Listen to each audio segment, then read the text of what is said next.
Bienvenue dans votre émission Coffre aux idées. Nous nous retrouvons autour de l'étude du livre de Jérémie et nous passerons à une seconde étude avec comme titre La crise. Aujourd'hui, nous sommes sur le plateau en compagnie d'Yvelise, Ansli, Elisabeth, Kessia, Carole et Charles. Comment allez-vous aujourd'hui? Bien. Ça va. Avez-vous pris le temps de réfléchir à si Dieu m'appelait aujourd'hui, serais-je capable de dire oui? Avec un titre comme celui que nous allons voir aujourd'hui, nous allons entrer vraiment dans le ministère de Jérémie et voir comment aujourd'hui ce que Dieu lui avait présenté comme tableau trouve la réalisation, mais comment Jérémie, lui, répond, réagit face à tout cela. J'aimerais que nous puissions, pour commencer ce temps de partage, prendre Jérémie 2, le verset 3. Jérémie 2, le verset 3.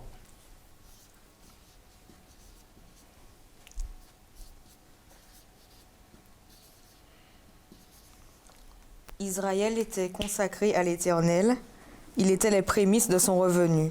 Tous ceux qui en mangeaient se rendaient coupables, et le malheur fondait sur eux, dit l'Éternel. L'Éternel semble ici décrire un souvenir qu'il a du peuple d'Israël. N'avez-vous pas cette impression? Oui. Tu étais alors, il utilise bien le passé. Alors, cela semble dire que la situation du peuple d'Israël est complètement différente. Alors, que pouvez-vous dire par rapport à cela? Ben, on voit qu'il y a eu une dégradation par rapport à la relation qu'Israël avait avec Dieu.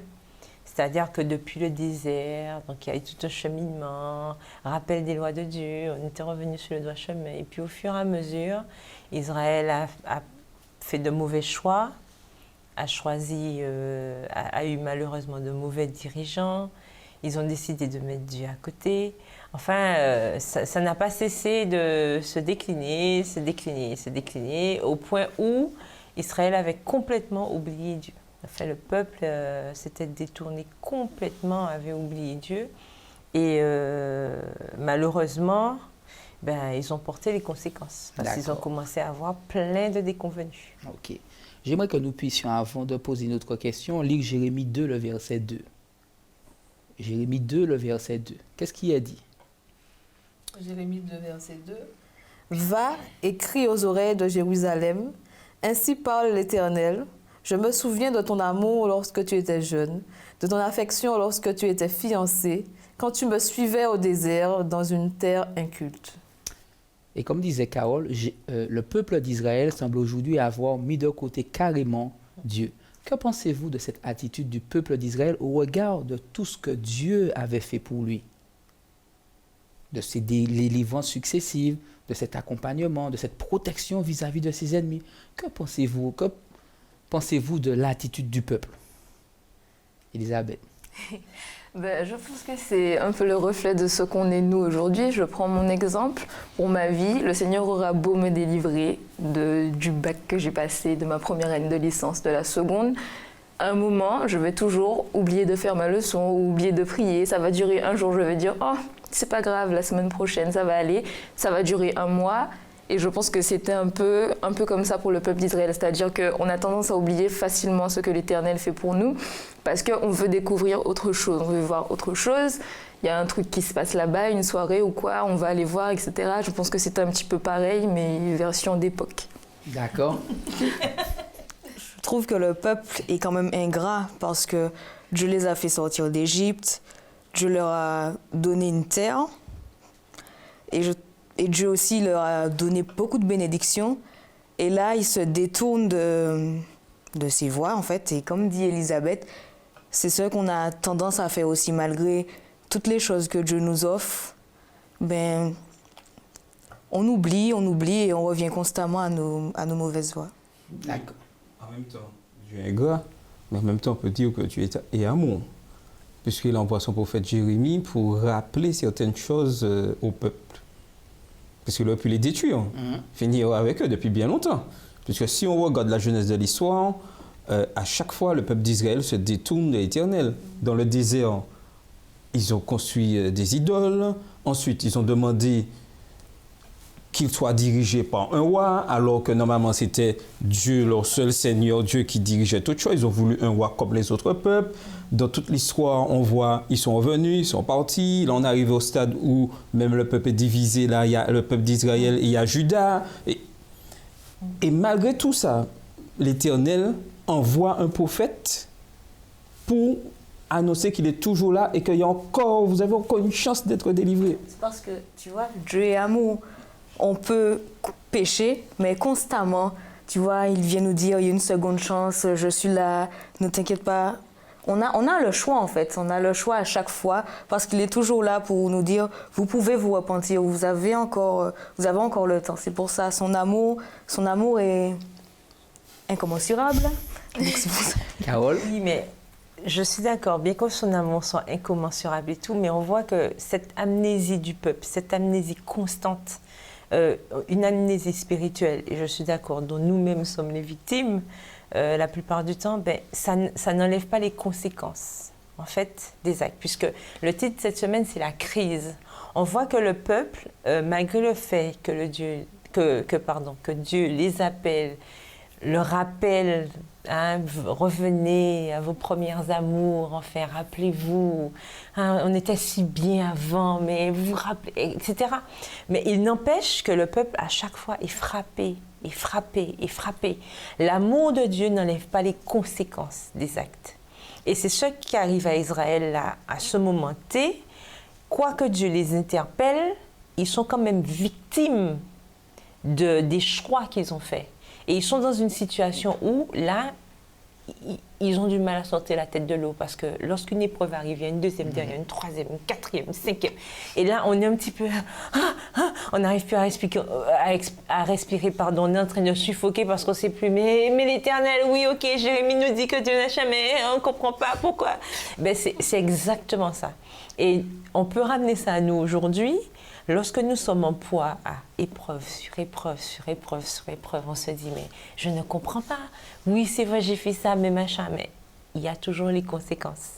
Et je crois que là, on doit s'en souvenir parce que quand on fait une bêtise, il faut qu'on sache que, comme on dit, la désobéissance est toujours punie. Et la plupart du temps, on aime désobéir, mais on n'aime pas se rappeler qu'il y a des conséquences. Voilà. Donc c'est la crise. Donc c'est la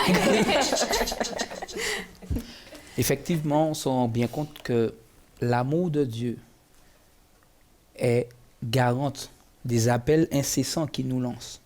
D'ailleurs, tu disais de seconde chance, moi je dirais d'une énième chance.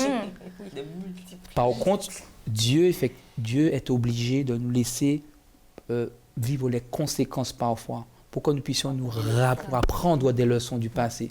Et vous disiez effectivement que nous avons aussi ce problème d'amnésie parfois dans nos vies. Souvent. Autant, lorsque nous lisons l'expérience du peuple d'Israël et de Juda, on se dirait, mais ce peuple mériterait d'être détruit. Le peuple a toute une série d'histoires, d'expériences avec Dieu. Pourtant, le peuple continue dans cette démarche. Et nous? Et nous avons des expériences. Nous avons des témoignages de ce que Dieu a fait pour nous. Et malgré cela, je recommence des fois les mêmes erreurs. Je sais que le mensonge va apporter désolation. La calomnie.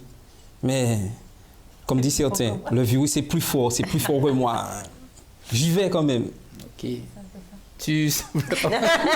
Vas-y, Elisabeth. Je ne sais pas si je suis d'accord parce que j'ai tendance à penser qu'à l'époque, quand on avait des manifestations de l'Esprit de Dieu aussi près, je me dis, mais c'est pas possible. Quand je regarde les enfants d'Israël, je me dis, mais les gens sont on les a fait sortir du pays d'Égypte, on leur a ouvert la mer Rouge, ils sont passés au milieu des flots et ils trouvent le moyen de douter de Dieu, de faire des balles, de faire des trucs. Et là encore, la nuit, ils ont une colonne de feu, la journée, une colonne de nuée. C'est des trucs extraordinaires. Alors je me dis, aujourd'hui, est-ce que si on avait des choses comme ça, on serait peut-être plus enclin à moins faire de bêtises ou plus? Parce que bon, moi, quand je passe dans la rue, tu vois pas ça. Voilà, je n'ai pas tout le temps des manifestations aussi frappantes. Voilà, je me dis quand même. Mais il y a un point important aussi, et ça c'est important. Jérémie se trouve à une période où ça fait déjà plusieurs années, à chaque fois, les mêmes erreurs sont répétées. Et on a l'impression que la nouvelle génération qui est en place ne sait pas ce qui s'est passé dans le passé, qui sont là et qu'ils découvrent. Et d'où l'importance aussi de voir la transmission de connaissances de ce que Dieu nous donne. Et Dieu le dit à Jérémie, cette nouvelle génération n'a aucun rapport, ne sait rien de ce que l'ancienne génération, ce que j'ai fait pour ce peuple dans le passé. La transmission. Est-ce que nous transmettons ce que Dieu nous apporte aux autres? Est-ce que nous, en tant que jeunes, pour aller un peu plus loin, est-ce que nous partageons ce que Dieu fait pour nous dans nos vies? Même si nous n'avons pas forcément de manifestation visible de la présence, de l'intervention de Dieu. Mais est-ce que nous prenons plaisir à dire à l'autre, voici ce que Dieu a fait pour moi, Dieu m'a délivré, Dieu m'a permis de réussir, de sortir d'une situation familiale, financière, sentimentale. Est-ce que nous prenons le temps de partager cela avec ceux qui nous entourent? Parce que on pourrait se dire, effectivement, la transmission relève de la responsabilité de ceux qui nous ont précédés. Mais nous, entre nous. Oui, tout à fait. Normalement, mon expérience devrait servir à Annecy pour pouvoir faire face aux mêmes difficultés qu'il va rencontrer, que j'ai rencontrées. Mais le plus souvent, je garde l'info pour moi. Le Seigneur a fait de bonnes choses pour moi, mais je garde l'info pour moi, je garde ça pour moi. Et je ne le passe pas, je ne le dis pas aux autres. Donc, quand l'autre se trouve en difficulté, la même difficulté, ben, pour lui, peut-être c'est la grande découverte. Il ne sait pas. Et c'est pareil au niveau d'un examen. J'ai réussi au bac. Est-ce que je raconte, est-ce que je partage à ceux qui passent le bac une année après, 2 ans plus tard, comment j'ai réussi? Ou est-ce que je garde cette réussite pour moi? D'accord. Donc on se rend compte de l'importance de la mémoire, du rappel permanent des interventions de Dieu, qui doivent permettre justement au moment présent de pouvoir s'appuyer sur « je fais confiance à Dieu ». C'est plus qui parlait, c'est Élisabeth, de la sortie d'Égypte, du passage de la mer Rouge, et le peuple trouve le moyen de pouvoir établir un faux Dieu. Voici ton Dieu qui t'a fait sortir du pays d'Égypte. Voilà comme ça qu'était présenté le veau d'or au peuple d'Israël par Aaron. Jérémie 2, verset 25, nous dit quelque chose de particulier, notamment par rapport à cette notion de faux Dieu, que j'aimerais que nous puissions lire ensemble. Alors, un volontaire, Jérémie 2, le verset 25. Ne t'expose pas à avoir les pieds nus, ne dessèche pas ton gosier, mais tu dis, c'est en vain, non, car j'aime les dieux étrangers, je veux aller après eux. En d'autres termes, c'est plus fort que moi. Je les aime. Cette partie de Jérémie 2 m'a vraiment marqué, mais surtout le verset 24, parce que je crois qu'on a cité aussi le verset 24. On voit là que l'Éternel, j'ai l'impression que Dieu est quasiment dégoûté de l'égarement du peuple, quoi.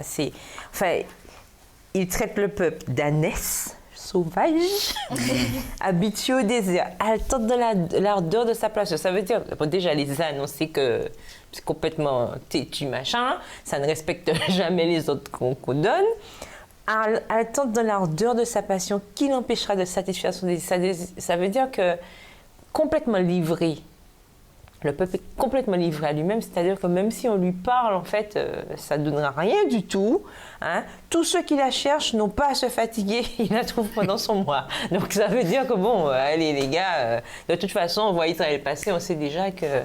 Voilà. En fait, ça montre bien que lorsqu'on n'a pas Dieu dans sa vie, lorsqu'on se détourne de l'Éternel, ben, on est comme une poule sans tête, quoi. C'est-à-dire que, voilà, on va dans tous les sens, on n'a pas de direction. Non, mais c'est vrai. Je ne sais pas si vous avez déjà assisté. Non, mais c'est vrai. Quand vous coupez la tête de la poule, vous avez le corps qui se débat et tout. Bon, il n'y a plus de tête. Mais ça va dans tous les sens. Et donc, c'est ça. Quand on est sans Dieu, et Israël est arrivé à ce point, c'est-à-dire que le peuple que Dieu lui-même avait choisi, avait mis à part, est devenu comme une espèce d'animal, pas de conscience, rien du tout, alors que ça devait être l'exemple. Et l'Éternel en parle un peu plus. Ça devait être l'exemple. Je t'avais mis là pour que tu sois une lumière et tout. Voilà ce que tu es devenu. En fait, une espèce de prostituée spirituelle. On n'arrive même pas à te reconnaître. Et on pourrait se poser la question aujourd'hui, ça va être choquant ce que je dis, sommes-nous des prostituées spirituelles? Est-ce que les gens, quand ils nous voient, quand ils nous regardent, quand ils nous écoutent, est-ce qu'ils ont l'impression que nous avons une tête? Ou est-ce que c'est juste un corps qui se trimballe comme ça, on ne sait même pas à qui on a affaire? Et c'est ça en tant que chrétien. En tant que jeunes aussi, nous devons être cette lumière. Justement, les gens doivent voir en nous quelqu'un de différent. Nous devons être à part. Et on pourrait se poser cette question aujourd'hui. Est-ce que les gens voient en moi quelqu'un qui reflète ce Dieu que je proclame, que je dis servir? J'ai peut-être choqué, mais c'est un petit peu ça. Alors, avez-vous été choqué par son image, par cette question, sommes-nous aujourd'hui des prostituées spirituelles? D'ailleurs, dans le livre d'Osée, Dieu compare effectivement Israël à une prostituée. D'ailleurs, il invite son prophète à se marier à une prostituée pour effectivement manifester de manière visible la relation qu'entretient Israël avec lui. Aujourd'hui, en tant que jeune, comment pourrait se manifester malheureusement le fait d'avancer sans direction, le fait d'avancer sans tenir compte des règles que Dieu nous propose, du fonctionnement que Dieu nous propose d'adopter? Des fois, notre fonctionnement, même à l'église. Nous sommes à l'église le samedi. En semaine, nous faisons nos affaires. Nous revenons le samedi. Donc, des fois, nous agissons comme des insensés. C'est-à-dire que nous sommes à deux endroits en même temps. Un pied à gauche, un pied à droite, et puis nous avançons. Nous ne savons pas vraiment où... Je veux quand même aller à l'église, mais je veux faire quand même mes affaires pendant la semaine. Je veux, certes, je veux avoir des amis, mais j'aime bien calomnier quand même. Je veux que, en même temps, je calomnie, mais en même temps, je veux qu'ils restent quand même mes amis. Ça... Ouais, on joue au yin, au yang, et ça ne va pas aller, quoi. Ok. Je vais vous entendre. Il faut bien comprendre que Dieu fera bien la part des choses à la fin. Il faut bien comprendre qu'aujourd'hui, on se permet de passer de droite à gauche, on est à l'église, mais bof. Quand il y a l'église, il y a l'église. Quand je suis à l'école, c'est une autre personne. Quand je suis devant maman et papa, c'est encore une autre personne. On a plusieurs personnages. Voilà, on est schizophrène un peu. Voilà, c'est limite ça, sans avoir l'état d'esprit, mais on vit comme ça, on a plusieurs vies en fait.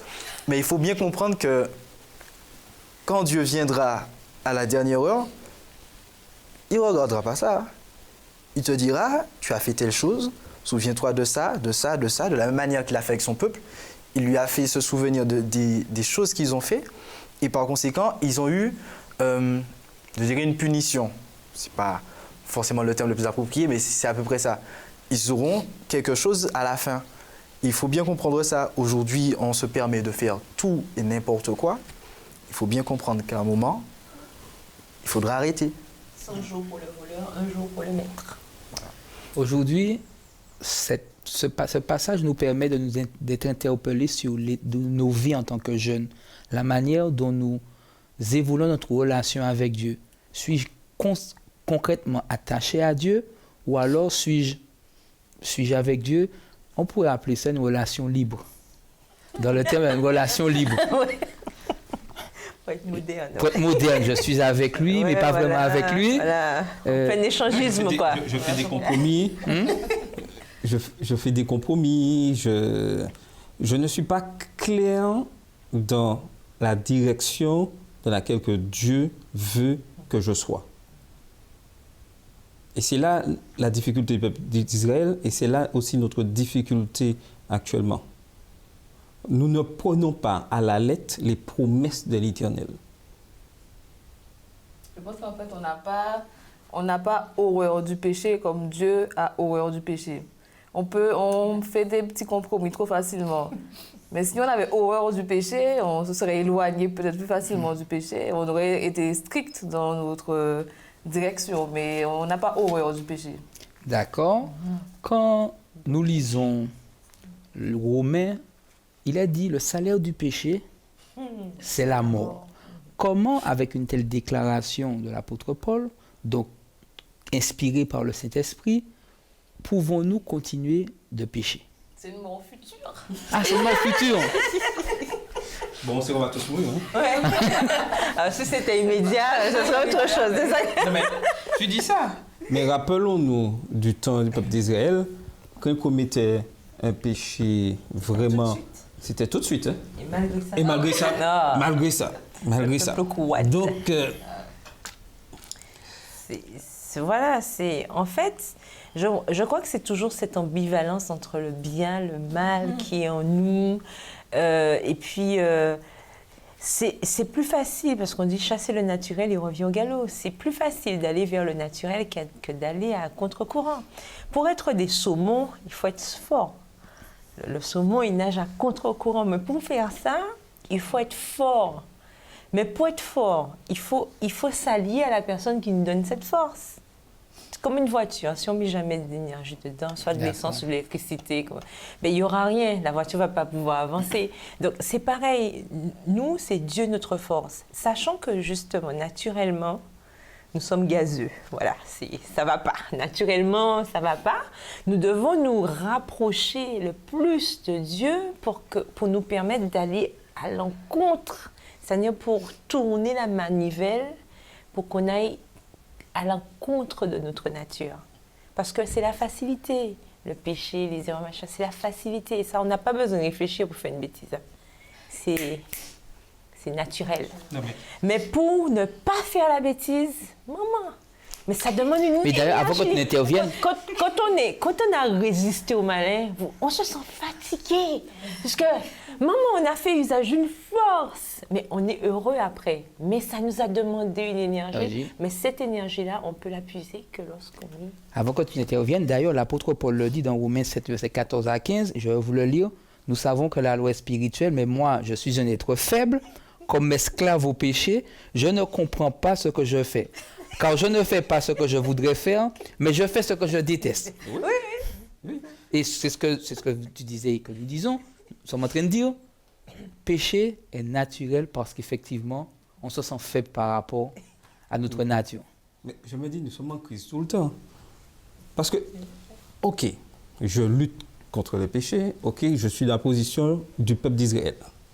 Je décide de suivre l'Éternel, de faire sa volonté, et il m'utilise pour annoncer au peuple ce qu'ils font, ce n'est pas bien. Alors, je me suis mis de ce côté, je décide de suivre, et là, j'ai la contre-attaque du peuple sur moi. Donc, je me retrouve toujours en crise externe, interne. Voilà. Que je fasse le bien, que je fasse le mal de la crise. Je suis toujours en crise. Mais, on pourrait dire qu'il y a la bonne crise. C'est-à-dire, être en crise pour le bien, c'est-à-dire que quand Dieu nous envoie faire une mission, malgré les difficultés, accomplir cette mission. Mais comme nous savons, nous vivons dans un monde, le bien, le mal, et il y aura toujours cette lutte. Mais nous devons être fidèles à Dieu. Et pour revenir au thème que nous sommes en train d'étudier, Jérémie au sein d'un peuple qui ne peut s'empêcher de pécher, ne peut s'empêcher d'aller à l'encontre de la parole de Dieu, ne peut s'empêcher de faire ce que Dieu ne veut pas qu'il fasse. Est-ce que nous voyons la difficulté qu'a rencontré Jérémie? Le pauvre. Nous, aujourd'hui, en tant que jeunes qui avons choisi de marcher avec Dieu, avons-nous cette impression que le monde semble ne pas vouloir non plus aller dans le sens où Dieu veut? Non, mais le monde, oui, mais des fois, il faut être vraiment... Il faut actualiser les choses en plus, mais au sein même de nos communautés, lorsque nous voulons faire ce qui est droit aux yeux de l'Éternel, nous rencontrons des difficultés, souvent encore de jeunes, des difficultés de personnes qui sont là depuis, qui ont certaines expériences, et on se demande, mais ils n'ont pas lu la Bible. Et Et nous voulons faire la volonté de l'Éternel. Nous voulons mettre, avec l'aide de Dieu, résoudre des problèmes, mettre les choses. Mais il y a toujours cette opposition. Que faisons-nous face à cette opposition? Est-ce que nous restons fidèles, nous disons Dieu nous a donné une mission, on va de l'avant, ou nous baissons les bras? Et avec Jérémie, je vais ajouter, c'est ça la difficulté. Jérémie se retrouve en proie à des ennemis de chez lui. Là, il n'a pas affaire à l'extérieur. La particularité de Jérémie, il est chez lui. C'est-à-dire, c'est dans la maison de l'Éternel qu'il devait prophétiser.